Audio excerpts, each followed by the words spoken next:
connected to Business Wrap. Find us online at businesswrap.biz, on Twitter using handle AskBizWrap, and on Facebook just search Business Wrap. And now, Effective Communication with Phil Zeller, CEO, Dale Carnegie, Southwest Michigan. So how are you adjusting? How are you balancing work and life and making it all work in your place of business or your home? For most of it's our home, right? We had to find a place in our home. I've read all these articles online of people finding very unique places in their home, from closets to basement corners to wherever, so they could get their work done in their home. It's a new world we live in. There's no doubt about it. Just when we thought things were getting better and stuff, and we were able to put the mask away for a little bit, boom, it's right back at us, right? And here we are facing another round of the COVID-19 and the virus, and looking at, okay, how's this affecting us? How's this affecting me, right? Well, bottom line, I know it's affecting you. It's affecting all of us, right? And it's probably affecting drastically. One of the things that people are challenged with is the way that they work. How do they get things done? And how can they get things accomplished when they're working at the dining room table at the house, or in the corner of a basement, or they're working out of a closet, and they're trying to get things accomplished? Well, the great thing about it is Dale Carnegie was always focused on people. And when we take a look at communication, we look at the way that we communicate to ourselves, and we look at the thoughts we're putting in our head.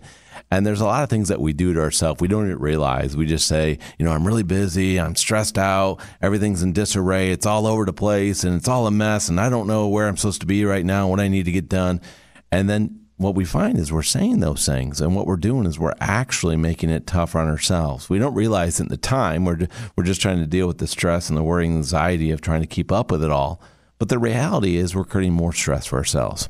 So Dale Carnegie challenged us to prevent fatigue and worry and keep our energy and spirits high. And one of the ways we can do this is we can take an action. And actions are a really good thing. They make things make more sense. And when we take actions are easier to change than feelings. And we've talked about that before on the show. So when we're communicating with people, let's focus on actions people can take that will lead to the feelings we would like them to have. Well, there are 4 good working habits that we can do right now in this challenging time. 4 good working habits that you can put into play right now to help you take an action that will help you control how confusing everything is and the chaos that you're going through. First of all, if you've got a desk, if you're working at a desk, what you want to do is clear your desk of all the papers except those related to the immediate problem at hand. So make sure the only thing in front of you right now is the stuff you're focused on doing right now. As I'm sitting here in the studio, everything I've got in front of me right now, my computer, all my notes, all my stuff, is just related to me here being with you right now and focused on what we're talking about. So clear your desk. Make sure that whatever's in front of you right now is what you're working on at this point in time. You can always file it, put it off to the side, and then focus on what you're going to work on next. But again, one at a time. Keep your desk clear. Focus on just what you're working on right now. That's step 1.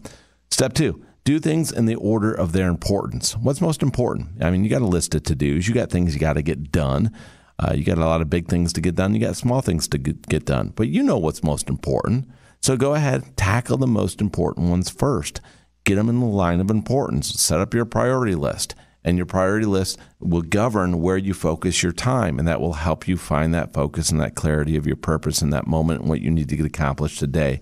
To make sure you have your priority list, there's a lot of apps you can use. Some people still use the old planners, and whatever it is that works for you, it doesn't matter, but make sure you have a list of things you got to get done in order of their importance.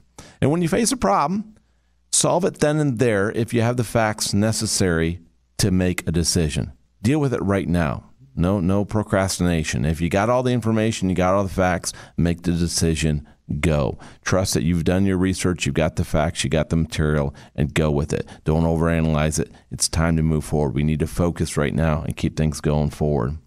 And learn to organize, deputize, and supervise. One of the things that's often overlooked is that, if we're not organized, it creates more chaos. And there's enough chaos going on in the world right now. So if you can get a little stability in your life, figure out how you can set up things the way it's going to work for you. And if you're more organized, you're going to be more effective and more efficient. The other thing is deputizing and supervising.